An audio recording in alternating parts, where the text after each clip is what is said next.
25 सितंबर को उस दिन फार्मर मोदी जी को बोल रहे थे कि आप ऐसे करो, ये कानून है ना जो उसमें चेंजिंग कर दो, ठीक है, अमेंडमेंट कर दो, कर दीजिए, कोई बात नहीं। हाँ यही डिमांड थी, ये गलत है, इसको चेंज कर दो।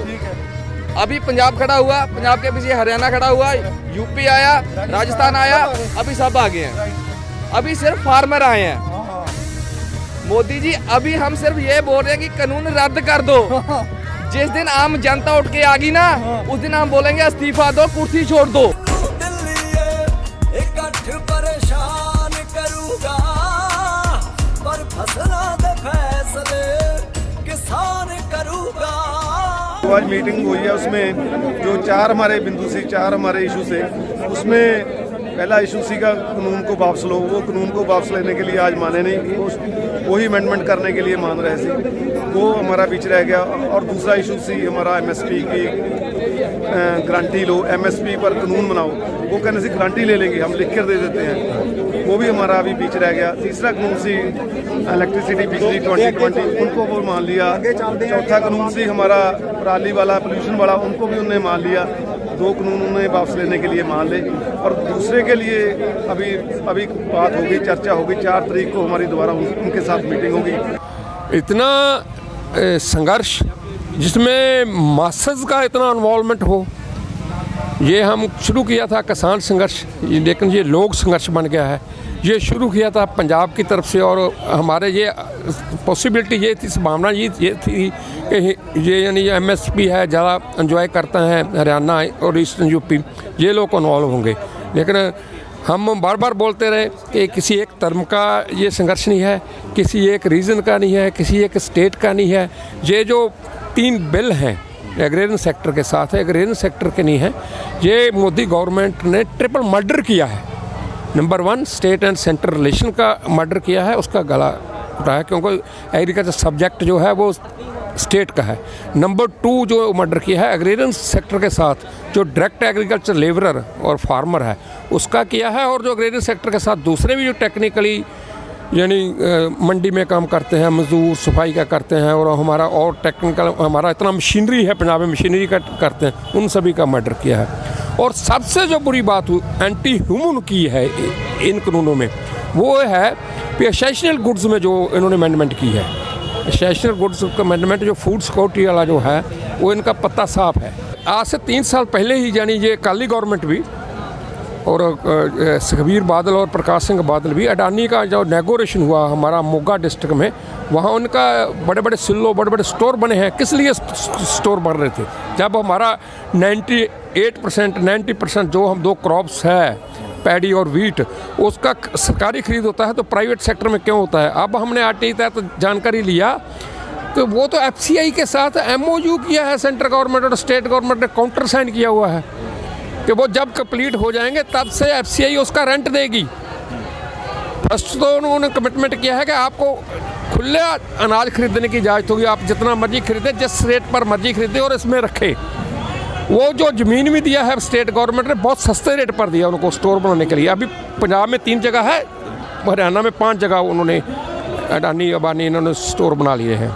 तो उसी समय यानी हमको जानकारी मिल गई थी ऐसा कुछ होने वाला है। वेयर हाउस जो warehouse state warehouse है पंजाब का, सेंट्रल वेयर हाउस है, उनकी जो बिल्डिंग थी और उसको बेचने पर लगा दिया, बिक्री पर लगा दिया है। यही देश को कंफ्यूज कर रहे हैं। 17 लाख करोड़ तो खरीदने के लिए चाहिए, जो बिकेगा वो कहाँ से आएगा? वो माल बिकेगा भी तो उसको समुद्र में तो नहीं फेंकेंगे। अगर 17 लाख करोड़ का खरीद देंगे तो 15 लाख करोड़ का तो बेचेंगे उसको, इतनी बात होगी। 2 लाख करोड़ नुकसान हो जाएगा। क्या 2 लाख करोड़ इस देश के किसानों के लिए ज़्यादा है कि पिछले साल 5 लाख करोड़ देश के खजाने से निकाल के 70,000 करोड़ मूर्ति को दिया मंदी के नाम पे, 70,000 करोड़ देश के बिल्डरों को दिया मंदी के नाम पे, उनके लिए सारा कुछ है। 15 लाख करोड़ आज देश का एनपीए हो गया, वो सारा कारपोरेट का है। कारपोरेट के लिए तो देश में सारा कुछ है, जब किसानों के लिए देना पड़ जाए तो उनके सांस निकल जाते हैं। ये देश को अंधेरे में रख रहे हैं।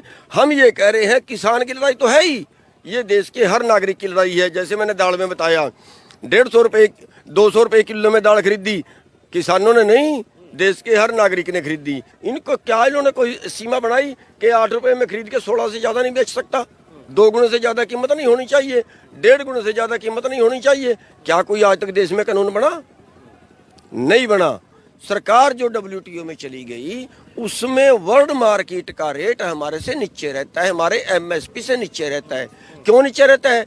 क्योंकि वहाँ जमीन ज़्यादा है और आबादी कम है, वहाँ ज़्यादा उत्पादन उनका किसी काम का नहीं है, वो हिंदुस्तान में सस्ते दाम पर आता है। अमेरिका में एक किसान 20,000 एकड़ का मालिक है, हरियाणा में एक किसान 2 एकड़ का मालिक है।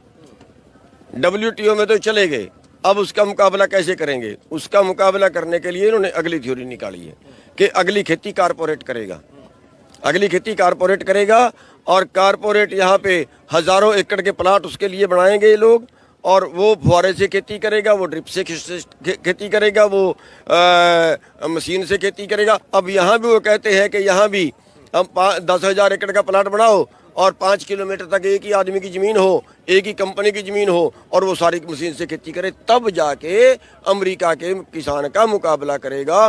वो जो यहाँ पैदा करना चाहते हैं, यानी अगली जो चोट है वो खेती किसान नहीं करेगा, खेती भी कारपोरेट करेगा। अब की कानूनों से एग्रो बिजनेस कारपोरेट को जाएगा और उसके अगली प्लानिंग एग्रीकल्चर कारपोरेट को जाएगा। आगे बार 1-2 बार करके फिर वो अपने अंडर कर लेंगे हमको। कौन लोग कर लेंगे अंडर? जो सरकार है, जो मोदी सरकार है, हाँ, जो हमको खरीदना चाहती है। अगर वो कहते हैं कि उद्योगपति आएगा और सीधे किसान के साथ डायरेक्टली सौदा करेगा तो अच्छा दाम मिलेगा? बिल्कुल नहीं मिलेगा। मिलेगा 1-2 साल मिलेगा, बाद में 1-2 साल मिलेगा, उसके बाद में फिर इनके हाथ में आ जाएगा ना, बाद में नहीं मिलेगा वो। फिर नहीं मिलेगा उनको। कंपनी पर इतने बहाने हैं कि अगवा इसके अंदर शुगर जाता है, इसके अंदर फलानी चीज है, ये इस साइज का होना था, ये इस साइज का नहीं है, आलू छोटा बड़ा है, हमने ये साइज दे दिया तो छोटा वाला छांट दिया, बड़े वाला छांट दिया, बीच का आलू ले लिया। तो कंपनी से हम रेट तय करेंगे तो उस रेट पे तय में हमारा छोटे वाला और बड़े वाला अलग कर दिया ना, तो हमारे 10 रुपये तय कर जाना, तो हमारा 5 रुपये बेचा, हमारे ऊपर गलत सिस्टम बना दिया। वो अगवाई कंपनी तो अपने मर्जी से लेगी और किसान मर्जी से सौदा पैदा नहीं कर सकता, वो तो प्रकृति पे हुआ है, तो जमीन में तो पैदा हुआ है, वो तो अपनी प्रकृति तो हुआ है। किसान के पास इस कानून को ऊपर चालन का कोई भी प्रावधान नहीं है कि तो इस कानून का पूरा करते हुआ हमारी ख्वाहिशों का नाम इनकलाब है, हमारी ख्वाहिशों का सर्वनाम इनकलाब है, हमारी कोशिशों का एक नाम इनकलाब है, हमारा आज एकमात्र काम इनकलाब। ये आंदोलन है, ये अकेले किसानों का आंदोलन नहीं, इसमें जितने भी मजदूर हैं वो भी इसमें शामिल हैं, क्योंकि मजदूरों के इशू इसके साथ जुड़े हुए हैं। पहले जो पंजाब में ग्रीन रेवोल्यूशन था आया, उसके कारण खेतों में काम मजदूरों के पास बहुत कम हो गया, बड़ी बड़ी मशीनरी आई और सब कुछ आया ना, उसके साथ वो काम करने के लिए कहाँ जाएं, वो धीरे धीरे मंडियों की तरफ हो गए। जो सीज़न चलते हैं, 2 सीज़न चलते, उसमें पहले तो प्रवासी मजदूर आते थे बिहार यूपी से, अब वहाँ के दलित है ना, वो मंडियों में काम करते हैं, उनका सारा काम है वो भी उनसे छूट जाएगा, उनको लगता है। जो तीसरा कानून है एसेंशियल कमोडिटी का जो एक्ट है ना, उसमें तो क्लियर ही है, जो महंगाई बढ़ेगी तो उसके सबसे पहले किसके ऊपर अटैक होगा? वो मजदूरों के ऊपर अटैक होगा, है ना। काम नहीं मिलेगा, महंगाई बढ़ेगी तो खाएंगे कैसे? मेरी गरीबों की जमीन कहने जो सारा पैसा इकट्ठा कराया, 100 साल संघर्ष कराया, पैसा इकट्ठा कराया, 100 साल लोगों को बड़ो के, और जब यह पार्टी फिर इसका बीजेपी नाम दे क्या गया। कुर्सी छोड़ दे मोदीड़ा, तेरे बस की कोनी रे, कुर्सी छोड़ दे, एक तो कुर्सी छोड़ दे, नहीं कानून वापस ले ले। और हम किसान महिलाएं खेती में काम करती हैं तो हमें पता है कि कैसे अनाज पैदा किया जाता है, और किसानों के विरोध में जो काले कानून आए हैं उससे किसान की मौत निश्चित है। इसलिए किसान बैठे हैं और किसान आज महिलाएं ही भी इसीलिए यहाँ बैठी हैं और हम महिलाएं चाहती हैं क्योंकि आज ही नहीं बैठी हैं, क्योंकि कंधे से कंधा मिला करके किसान महिलाएं बराबर का संघर्ष लड़ रही हैं। जहाँ के भी किसान हर बॉर्डर पे बैठे हैं उनकी महिलाएं खेती को संभाल रही हैं, बच्चों को संभाल रही हैं, उनके पशुओं को संभाल रही हैं। तो गाड़ी का एक पहिया दिल्ली के चारों ओर बॉर्डर पे है और दूसरा पहिया घर में खेतों में काम कर रहा है। इसकी झूठ पकड़ में आ गई है हर किसी के। तो तब तक ये काले कानून रद्द नहीं होंगे, तब तक यहाँ से किसान भी नहीं जाएगा और किसानों की महिलाएं भी मैदान में कूदेंगी। और महिलाएं भी नहीं, एक किसान किसी भी बॉर्डर पे देख लो बैठा है, उसके पीछे कम से कम 5 लोग और हैं घर में, तो वो 5 आएंगे। और पशुओं जरूरत पड़ी तो हम पशुओं को भी साथ लेकर आएंगे। इंकलाब जिंदाबाद। तेरी हिक उत्ते चढ़ के जयकारे लाउणगे, जयकारे लाउणगे।